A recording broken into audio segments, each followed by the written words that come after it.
Hello. By now, you have written the first draft of your project one, or you're on your way to doing so, or whatever. At this point, we're going to start talking about how do you revise what you've done. This rough draft that you've done, we haven't even talked about how to structure an essay. It might feel totally crazy. You just got a bunch of thoughts down on paper, and I'm proud of you for doing so. Now we're going to talk about what happens when we just word vomit on the page. How do we put it into a form that is reader friendly? So here are the objectives for this video, and maybe the homework requires that you take notes, or I'm going to invite you to do so nevertheless. Here's what you should be able to do by the end of this video. You should be able to have a good idea of how to think about a reader while you're revising a piece that you've written. You also should understand what a topic sentence is, what a thesis statement is, and not just what they are, but why we need them. And then you also should understand that revision is not just little tweaks, but it's got a large scope. So, where are we in the process of project one? You've just written a rough draft. That's okay. You might not have known what you really thought until you finish typing. That's absolutely part of a lot of people's writing processes. Sometimes writing itself is the act of discovery. So now you can go back and see what you actually have written and give it some good organization.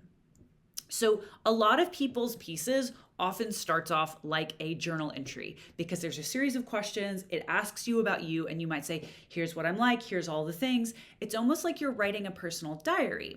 But what you want to do is you want to imagine, actually, I'm not talking to myself. I'm talking to my fellow peers in this class. I'm talking to UAB freshman students or UAB students who are thinking about what writing is in 2026. So you want to make sure that actually someone who picks this up could make sense of it and could understand it and could be invited to read more. So what does it mean to think about your reader? How do you actually do that? So the first thing is that readers really, really, really want to know where they're going. If you look at something online and you can't really tell what it's about, it's pretty unlikely that you're going to spend time figuring it out. You're just going to swipe to the next thing.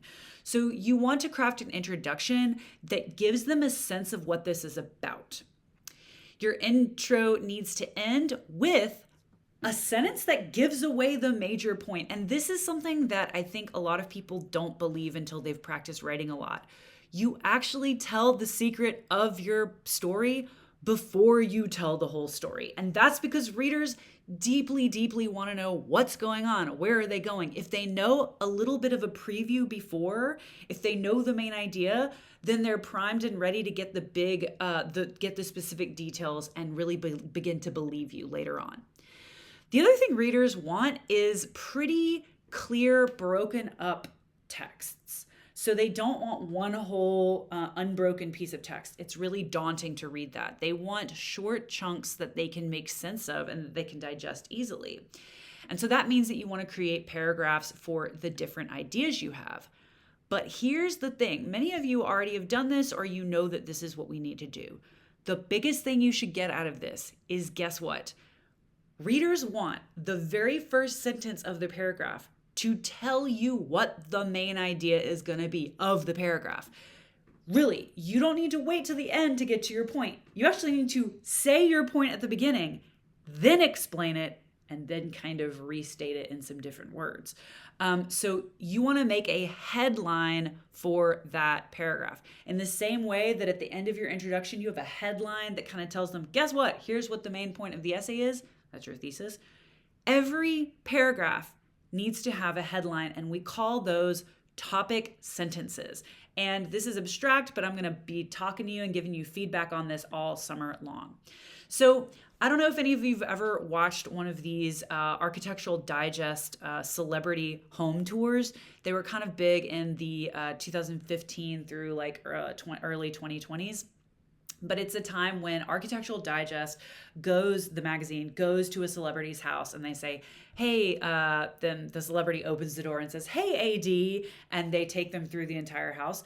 I think of that celebrity as being the perfect essay structure. And let me give you an idea of what I mean. So when you're giving someone a house tour, you want to tell them a little bit about the house first and then explain to them as you lead them room to room what's going on. So imagine that here's your entryway and your reader is here. They don't know anything about your house, but you're going to say, hey, welcome to my house. Here's kind of the main thing that I want you to understand about this house, and here's some of the reasons that you might really be interested in it. Here we go. We're going into the house now. So the front porch introduction to your reader is kind of like introducing your home to an audience who's coming to see it. When you move into each different room, you have to announce where you're going and why you're going there. You say, so welcome now to the foyer, where you'll find that it is mid-century modern inspired. And then you go on and you point out all the different details so that they can understand what about it is mid-century modern inspired. Then you say, okay, we're moving to the bedroom. You're transitioning, it's your transition sentence, and you're saying, the bedroom, which is where, like the rest of the house, there's some mid-century elements, but with a kind of twist. So again, each time you move to a different room, it's like you're moving to a different paragraph, and you need to give your audience or your reader a new headline and a new transition to kind of help them understand where we are so that they can keep track of what's going on and they can understand and be invited to make sense of your home and the decor. So I want you to really hammer this home for yourself. You need to have a headline to help the reader understand what in the world this is all about at the beginning of your paper, and that comes at the end of the introduction. Then you need to have a headline at the beginning of every single body paragraph, and that's called a topic sentence. Readers need them and readers like them. This is not just me saying like, essays need to have topic sentences. They do, but it's because of the reader. It's because you want them to actually be able to understand what you're talking about. So I want you to pause. I know I've just said it, but like in your notes, consider writing this down, because the best way to actually understand something is to write it down so that you can start to remember it. So you should pause this video and write in your notes, why should we have a thesis statement, which is the headline of the essay? And why should we have a topic sentence, which is the headline for a paragraph? If you say it in your own words and if you write it down, I guarantee you, because research supports this, you are more likely to actually understand and use this concept. So pause the video, answer the questions in writing, and then come back. I really wonder how many of you actually paused and came back. All right, welcome back. Maybe you did, maybe you didn't pause. Fascinating question. I would love to do a poll about that. Anyway, moving on. So let's talk about, now that you've heard about these headlines that you need to make, probably a lot of you have some work to do. You maybe need to break your essay up into different paragraphs. You maybe need to do the work of figuring out, well, what am I trying to say in this paragraph? Do I have many ideas in the paragraph, and then do I need to put some in one and some in another, and so create two different ones, and then I need to make different headlines? I haven't gotten those headlines. You're getting a sense that revision is not just changing a few words. Revision is not just reading it over and checking for spelling.